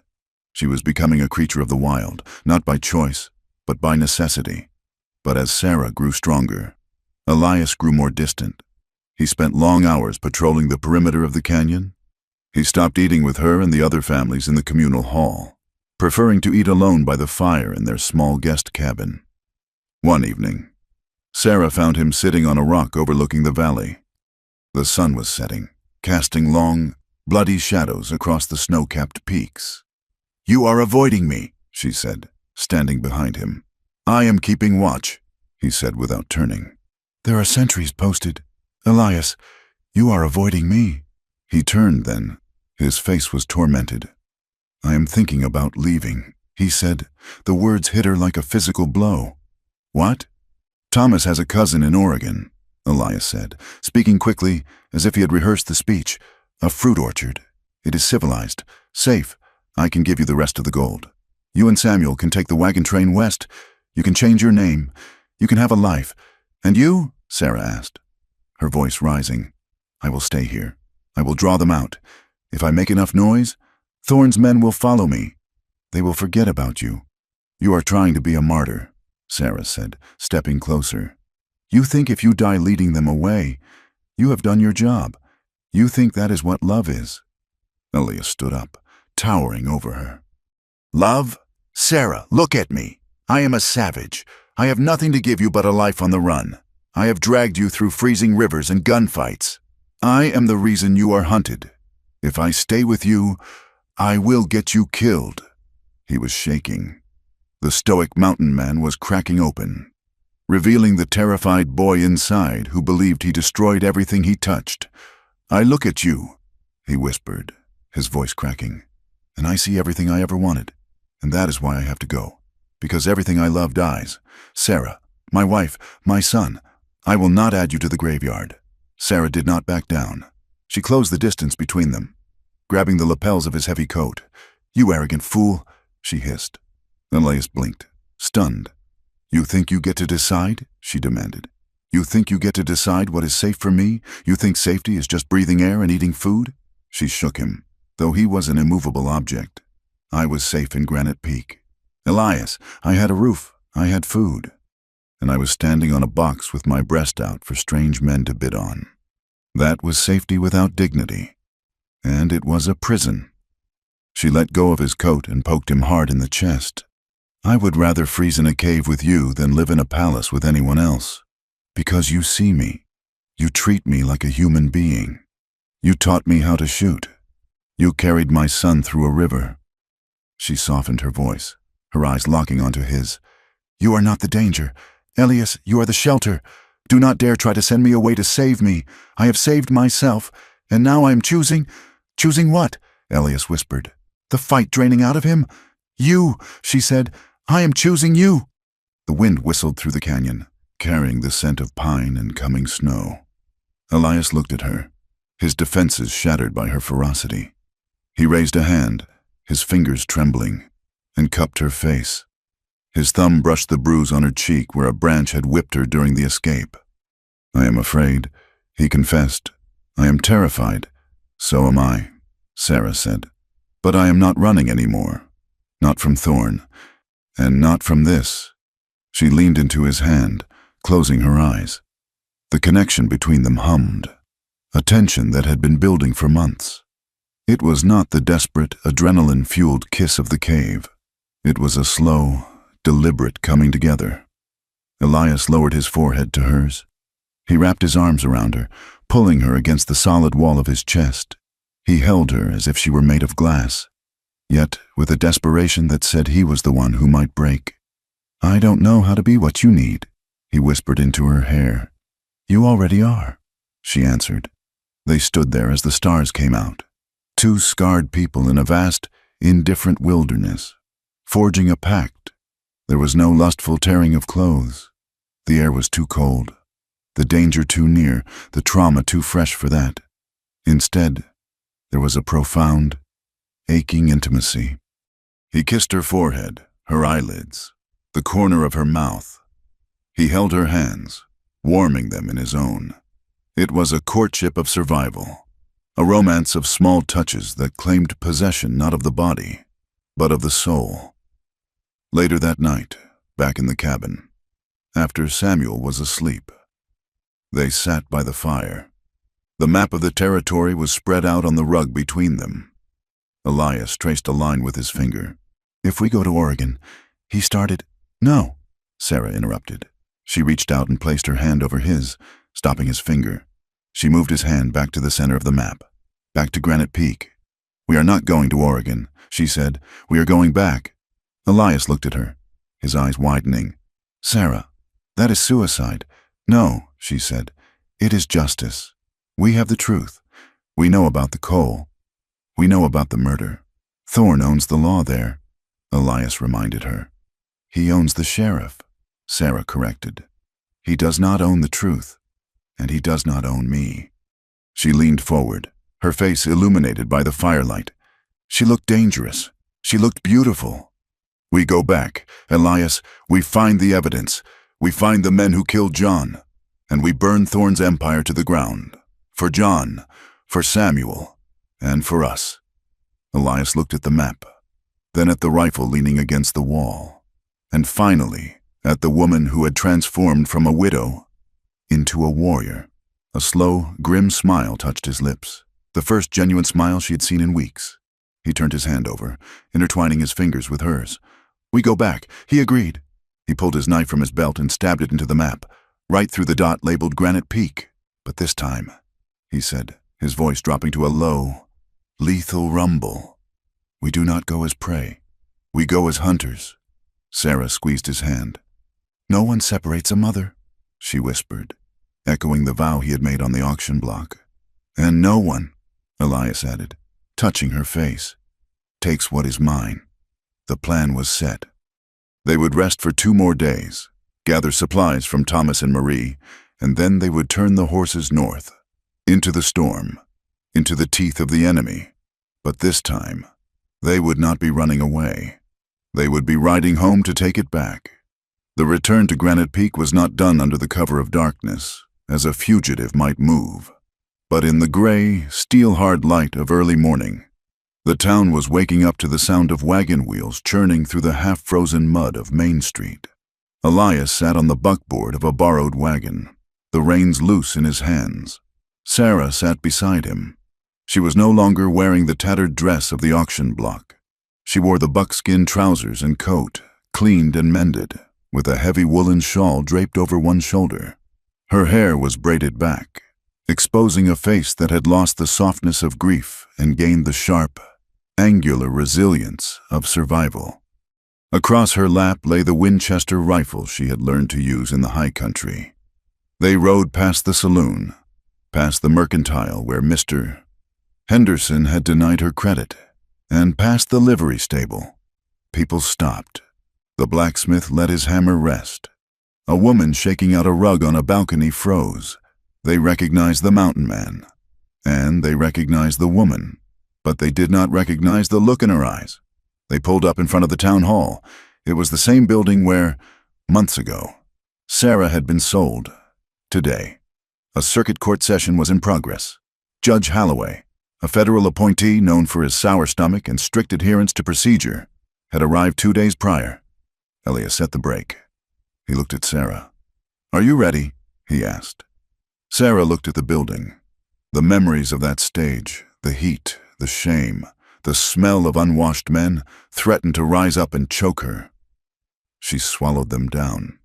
She checked the pouch at her belt, where the evidence lay. I am ready, she said. She handed Samuel to Elias. He tucked the baby into the crook of his left arm, his right hand resting near the heavy Colt revolver on his hip. They walked up the steps together, not as captor and captive, but as a phalanx. The door swung open. The hall was packed.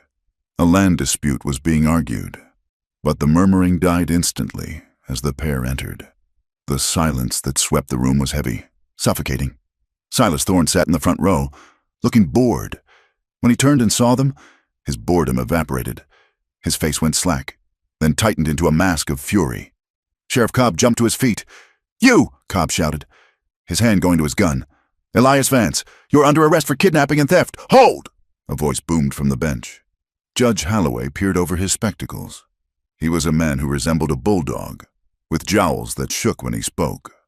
What is the meaning of this interruption? Sheriff, that man is a fugitive.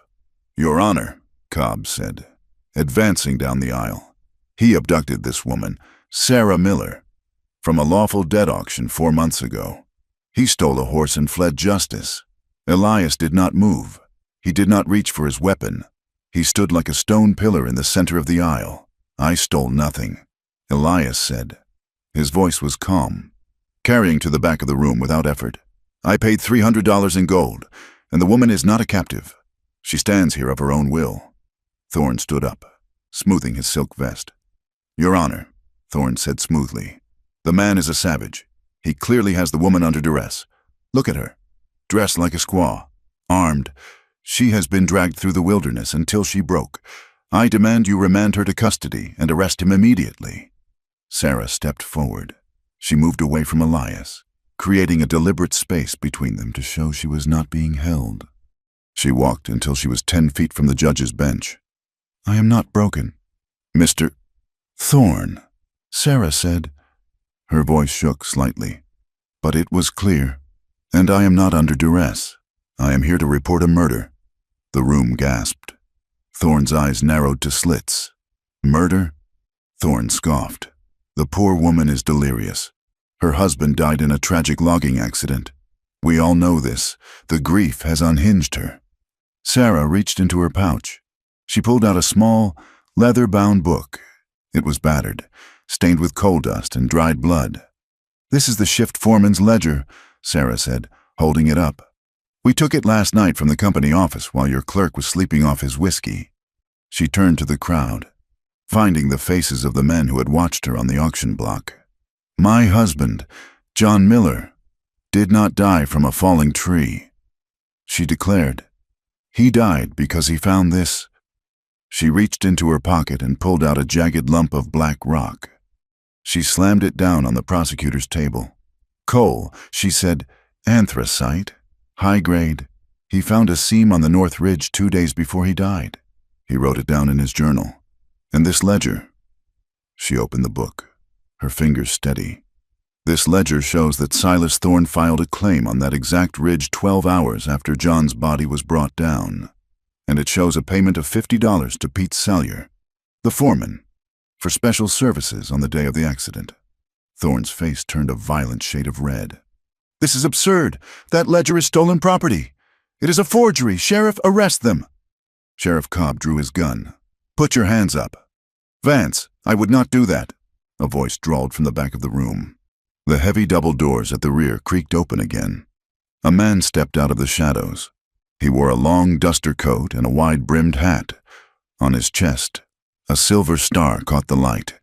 It was U.S. Marshal Caleb Grant, a man whose reputation for fairness was matched only by his reputation for being quick on the draw. He had been traveling with Judge Holloway, observing the proceedings from the gallery. Unseen until now. Marshal Grant walked down the aisle, his spurs jingling softly. He stopped beside Elias, nodding once to the mountain man. "I have been reading the territorial statutes, Sheriff," Grant said, "and I cannot find the one that allows you to sell a nursing mother to pay a mercantile bill. In fact, under the 13th Amendment, that looks a hell of a lot like slavery." He looked at the judge. "Your Honor, I suggest we hear the lady out.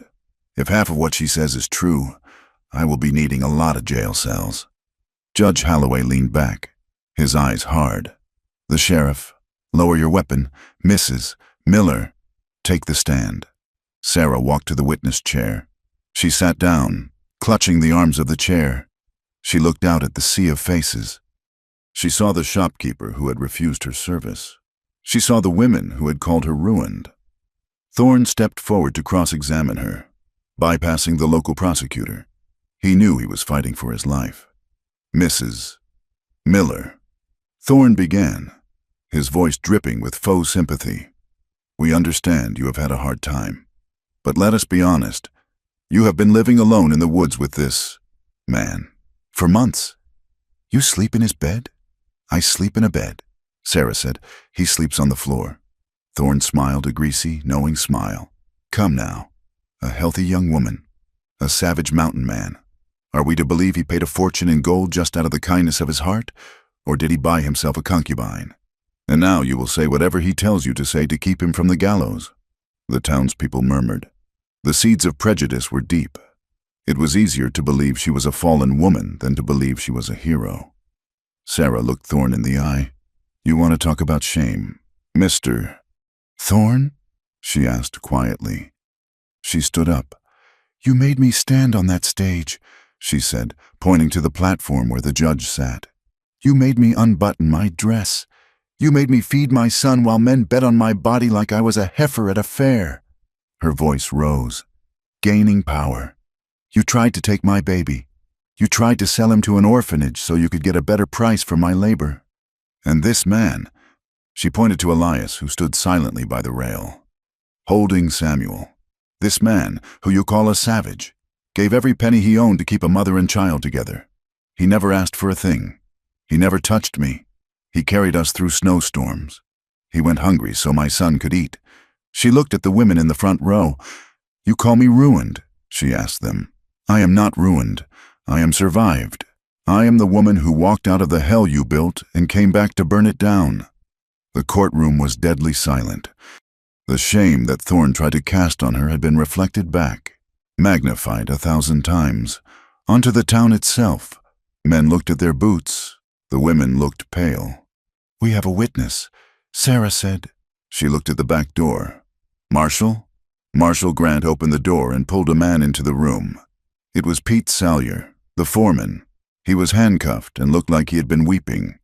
We found Mr. Salyer trying to catch the morning stage to Denver. Grant said he had a very interesting story to tell about a loosened chain on a log pile. Thorn's composure shattered. He looked around the room. Seeing the mood shift, the townspeople were no longer a mob he could control. They were a jury he had lost. This is a conspiracy, Thorn shouted. Salyer is a drunk. Salyer looked up, his face gray.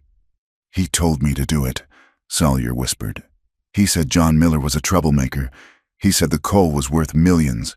He said if I didn't do it, I'd be next. The judge banged his gavel. Silas Thorn, you are remanded to the custody of the U.S., Marshal pending a grand jury indictment for murder and fraud. Thorn looked at the sheriff. Do something, you fool. I pay your salary. Cobb looked at the marshal, then at Elias, and finally at the angry faces of the miners in the crowd who were realizing just how disposable they were to the company. Cobb took a step back, holstering his gun. I reckon the county pays my salary. Mr. Thorn, Cobb said. Thorn's eyes darted around the room. He was a cornered rat. Suddenly, he lunged. He didn't lunge for the door. He lunged for Sarah. He grabbed her by the hair, pulling her out of the witness box, hauling a small Derringer pistol from his vest pocket. He pressed the cold barrel to her temple. Back! Thorn screamed. Back or I scatter her brains! The room erupted in chaos. Women screamed. Men ducked. Marshal Grant drew his weapon, but he couldn't fire. Sarah was used as a human shield. Open the door, Thorn yelled, dragging Sarah backward toward the side exit. I am walking out of here, and she is coming with me. Sarah clawed at his arm, but his grip was hysterical and strong. She looked across the room. Elias had not moved. He stood perfectly still. Samuel tucked safely in his left arm, but his right hand was hovering over the Colt on his hip. His eyes were locked on Thorn's face. The world narrowed down to a single geometric line between the mountain man and the tyrant. Let her go, Thorn, Elias said. His voice was not a shout. It was a statement of fact. You stay back, savage, Thorn shrieked. I will kill her. You might, Elias said, but you will be dead before she hits the floor. Thorn hesitated. In that split second of hesitation, Sarah acted. She didn't wait to be saved.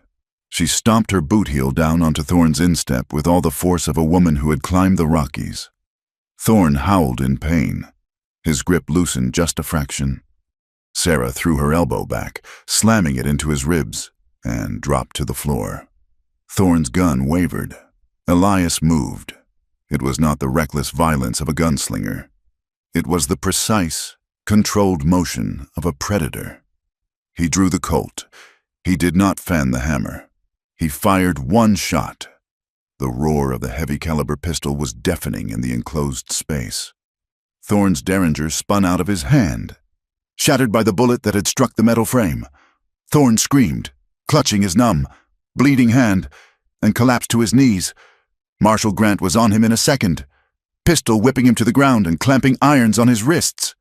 Sarah scrambled away, breathing hard. The room was frozen, the smell of gunpowder sharp in the air. Elias holstered his gun. He walked forward, stepping past the groaning Thorn. He did not kick the man. He did not spit on him. He walked straight to Sarah. He offered her a hand. Are you hurt? He asked.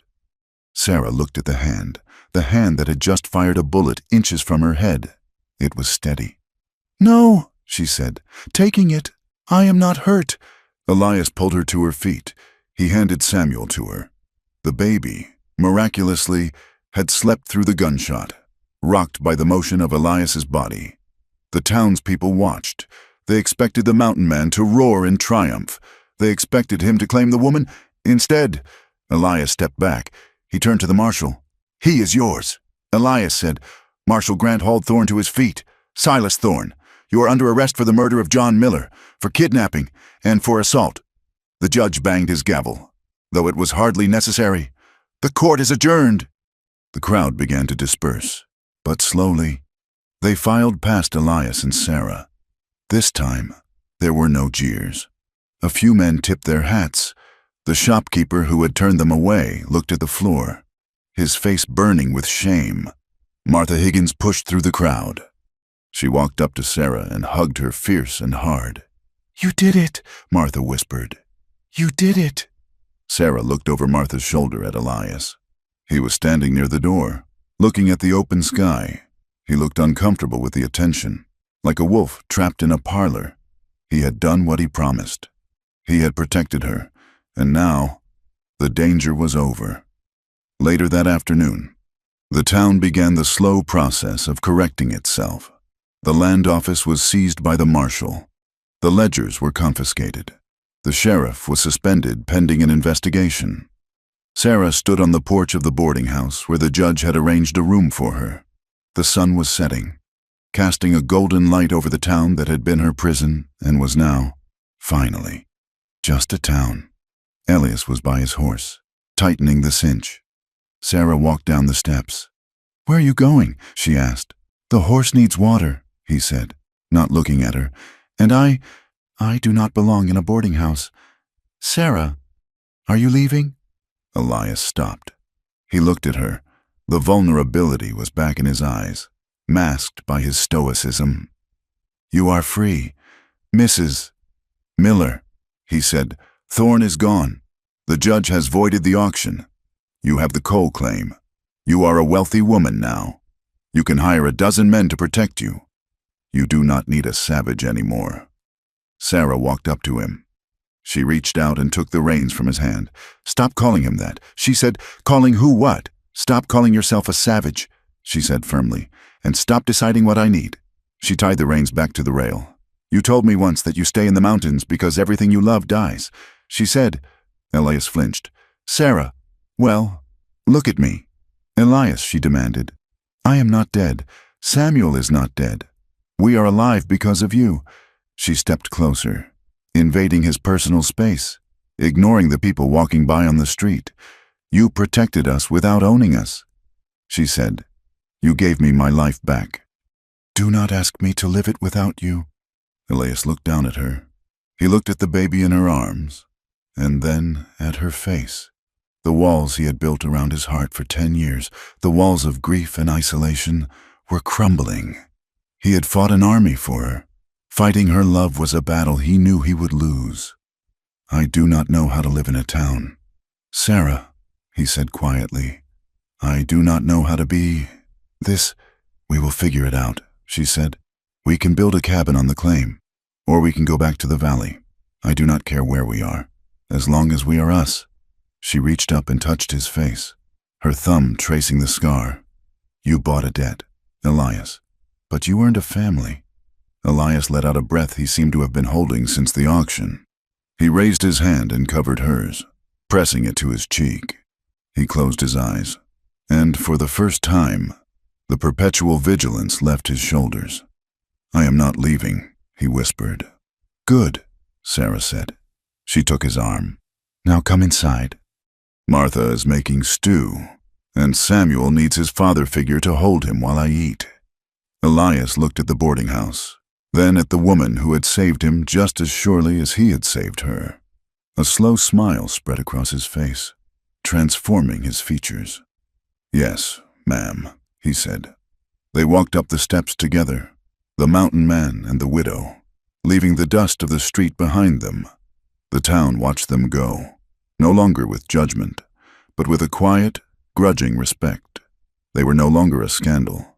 They were a legend in the making. And as the door closed behind them, The sun dipped below the horizon, ending the long winter and promising a spring that belonged entirely to them. The silence that followed the verdict was heavier than the noise of the trial. The town of Granite Peak, so recently a cauldron of shouting men and gavel strikes, had settled into a wary, watchful quiet for Sarah Miller. The victory did not feel like a trumpet blast. It felt like the sudden cessation of a storm wind that leaves the world ringing and strange. She sat in the small parlor of the boarding house, her hands resting in her lap. They were clean hands now, no longer stained with the mud of the high country or the grease of a wagon axle. But they trembled. She looked at the teacup on the table. The porcelain was delicate, painted with blue violets. It seemed impossibly fragile. She felt that if she touched it, she might shatter it, or perhaps she herself would shatter. The door opened softly. Elias Vance entered. He had bathed and trimmed his beard, though he had refused the barber's offer to shave it off entirely. He wore a clean shirt of gray flannel and fresh trousers, but he moved with the same contained energy he had carried in the wild. He looked too large for the room. The floral wallpaper and the lace curtains seemed to shrink away from him. He stood by the door, his hat in his hands. "The marshal has finished the paperwork," Elias said. His voice was low. "Careful. The deed to the ridge is in your name. The frozen assets from the Thorn Company have been released to you." Sarah nodded. "Thank you. You are a wealthy woman." "Sarah," he said. "It is blood money," she replied, looking out the window where the street below was busy with commerce. "It is the price of John's life." "It is justice," Elias corrected. "It will secure Samuel's future. He will never have to work a dangerous line. He will never have to stand on a block." Sarah turned to look at him. Elias was standing on the threshold, not fully entering the room. He looked like a man prepared to leave. The saddlebags she had seen near the door were packed.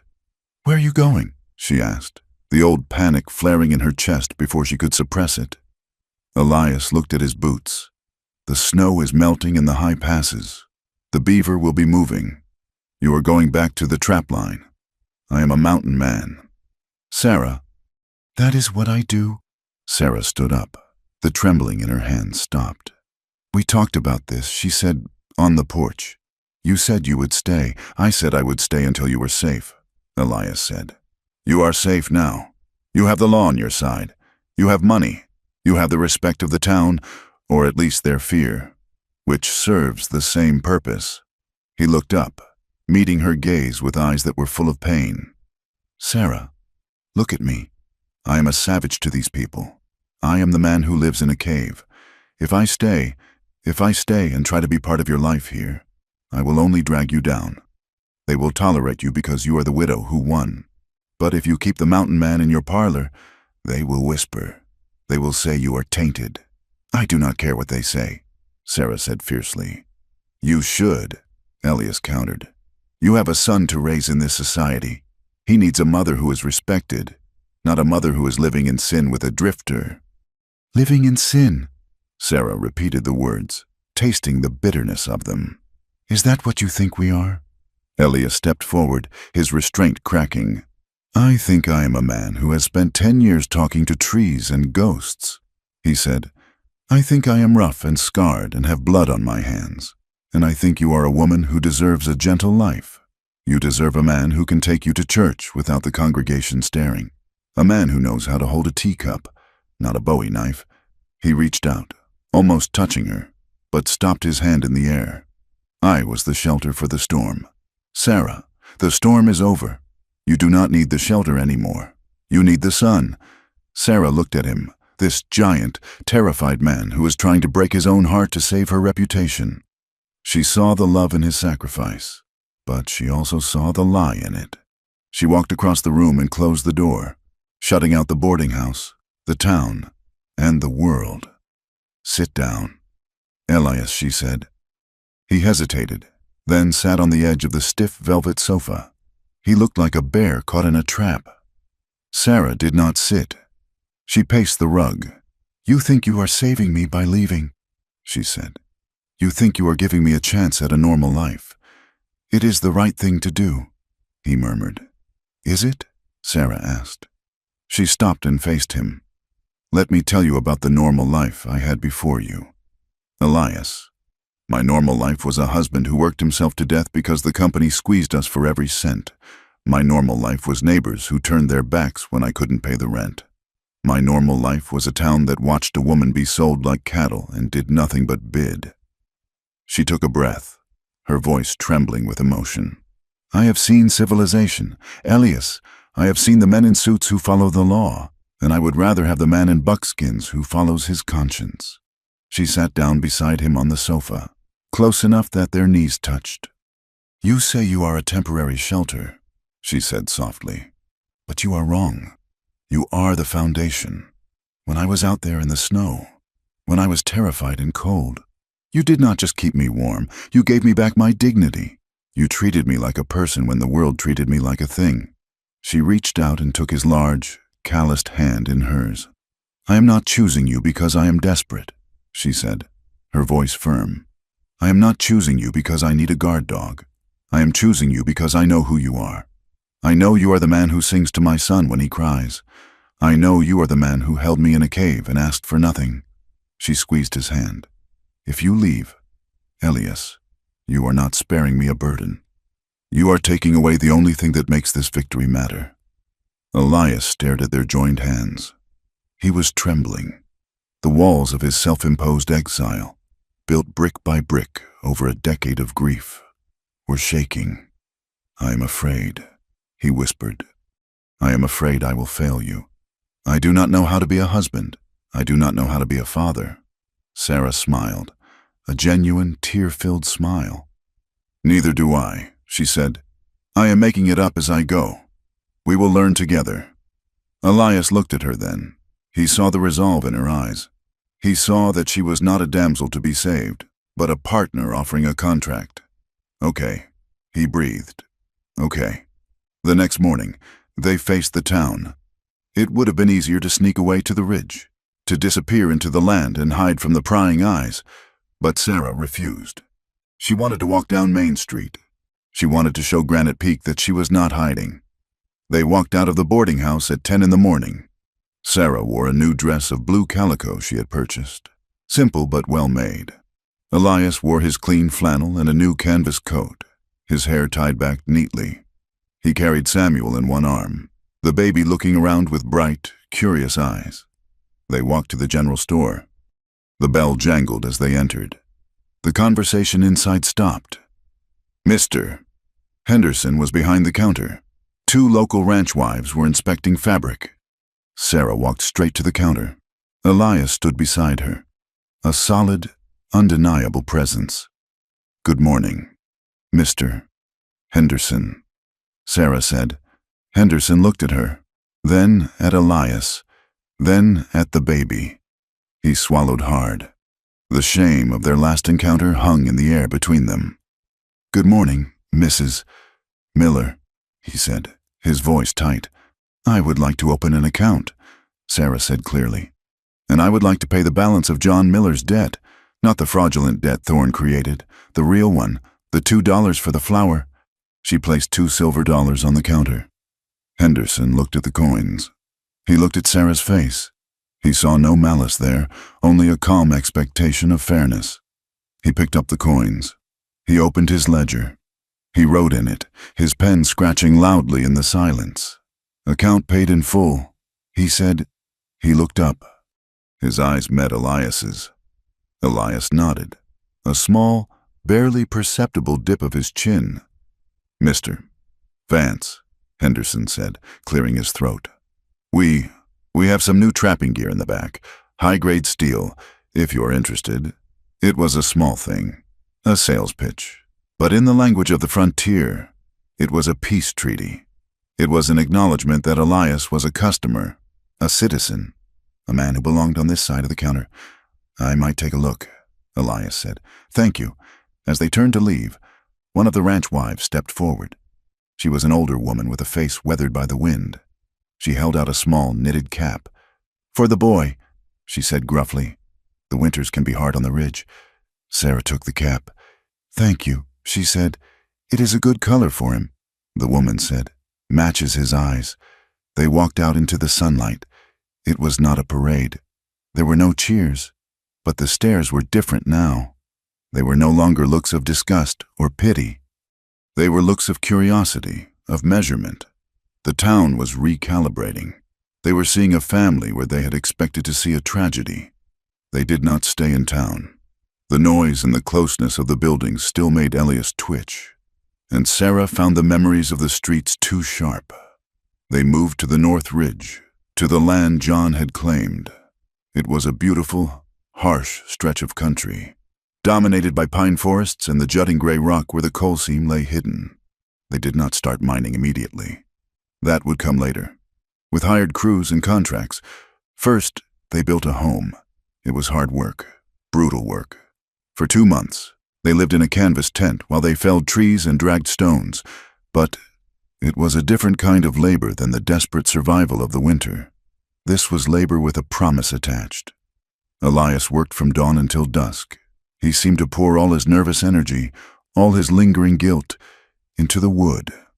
He hewed the logs until they fit together so tightly a knife blade could not pass between them. He built a stone chimney that drew the smoke perfectly. He built a cradle for Samuel that was sturdy enough to hold a bear cub. Sarah worked beside him. She mixed the clay for chinking. She planted a garden in the rocky soil, coaxing turnips and potatoes from the earth. She learned to cook over an open fire with the spices she had bought in town. And in the evenings, when the work was done, they sat on the porch of the half-finished cabin and watched the sun go down over the valley. They talked. They talked about everything and nothing. Elias told her about the migration patterns of the elk, about the names of the stars, about the time he wrestled a mule in Santa Fe. Sarah told him about her childhood in Ohio, about the books she used to read, about the way John used to laugh when he lost at cards. They were building a language of their own, a shared history to replace the trauma that had brought them together. The intimacy came slowly, like the thaw of the river. For the first month, they slept separately, Sarah in the bed, Elias on a pallet near the hearth. He was still careful, still terrified of presuming, still waiting for her to realize she had made a mistake. But Sarah did not realize a mistake. She realized a hunger. It happened on a night in late August. The cabin was finished. The roof was tight against the summer rain that drummed on the shingles. The fire was low, casting a warm, golden glow over the room. Samuel was asleep in his cradle. Sarah sat on the edge of the bed, brushing her hair. Elias was checking the latch on the door, a habit he could not break. "Elias," she said. He turned. "Yes, come here." He walked over to her. He stood by the bed, his hands hanging at his sides. She put the brush down.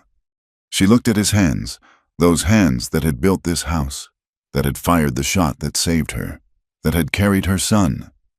"You are still sleeping on the floor," she said. "I am comfortable there." He said, "I am not." She said, "It is cold in this bed alone." Elias went still.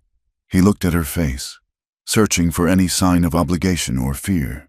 He found only an open, honest invitation. "Sarah," he said, his voice raspy. You know I am not a gentleman. I am rough. I have scars." "I know," she said. She reached out and took his hand. She pulled him gently. "I do not want a gentleman. Elias, I want you." He sank down onto the edge of the bed. He looked at her with a reverence that made her breath catch. He reached up and touched her cheek, his fingers trembling slightly. "May I?" he whispered. "Yes," she said. He kissed her. It was not like the kiss in the cave, nor the kiss by the fire in the settlement. This was a kiss of arrival. It was deep and slow, tasting of rain and wood smoke. When he lay down beside her, he did not take. He waited. He let her guide him. He let her set the pace. He treated her body not as a territory to be conquered, but as a sanctuary to be entered with bare feet and a bowed head. And for Sarah, the act was a reclamation. In the darkness, in the arms of the man who had bought her freedom, she took back the ownership of her own skin. She was not a victim. She was a woman desiring and desired. The ghosts of the auction block, of the leering eyes and the crude bids, dissolved in the heat of his touch, replaced by the heavy, grounding weight of love. The next morning, the sun broke clear and bright. Sarah woke to find the bed empty, but the smell of coffee filled the room. She dressed and went out to the porch. Elias was there, sitting on the step. Samuel was on his knee. Elias was holding the baby's small hand in his own large one, pointing out toward the tree line. "You see that?" Elias was murmuring to the child. "That is a hawk. He sees everything. You have to be like him. Watch the sky." Sarah leaned against the door frame, watching them. The two men in her life, one at the beginning of his journey, one finding a new path in the middle of his. She reached into her pocket. Her fingers brushed the small, cold metal of a ring. It was John's wedding band. She had carried it with her through the snow, through the trial, through the building of the house. She walked out into the yard, toward the large pine tree that marked the edge of the clearing. She knelt down at the base of the tree. The earth was soft. She dug a small hole. She placed the ring inside. "Gooding." "John," she whispered. "Thank you. Thank you for the coal. Thank you for the boy." She covered the ring with dirt. She patted it down. It was not a forgetting. It was a placing. She was laying the past to rest in the soil of the future. She would always love him, but she could not live with a ghost. She had to live with the living. She stood up and brushed the dirt from her knees. She turned back to the cabin. Elias had seen her. He did not ask what she was doing. He knew. He simply watched her walk back to him, his eyes steady and warm. "Breakfast is ready," he said. "What did you make?" she asked, sitting down beside him on the step. "Cornbread," he said, "and venison." Samuel gurgled and reached for Sarah. She took him, settling him in her lap. "We need to go into town next week," Sarah said. "Why?" Elias asked, instantly guarded. "We need to register the birth."